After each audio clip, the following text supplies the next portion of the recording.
কথা কইলে কি হয়, কথা কইলে কি হয়, তুই কি বুঝবি হারামজাদি? মরে না কেন? হ্যাঁ, এটা তুমি কি করো? আজকাল যদি ওর কইলজা কাটটা তোমার পায়ের সামনে না ফালাইছি। থাম বাজান থাম।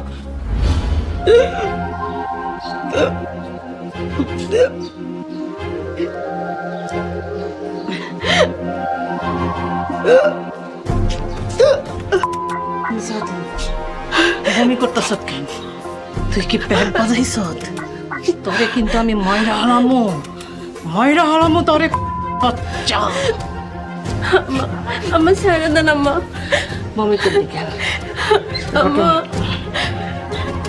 খবরদার বুড়ি, আমার মায়ের গায়ে যদি আরেকবার হাত তুলছো আমি কিন্তু তোমার ছাড়বো না। সতীন, যে শাসন করে সে সোহাগও করে।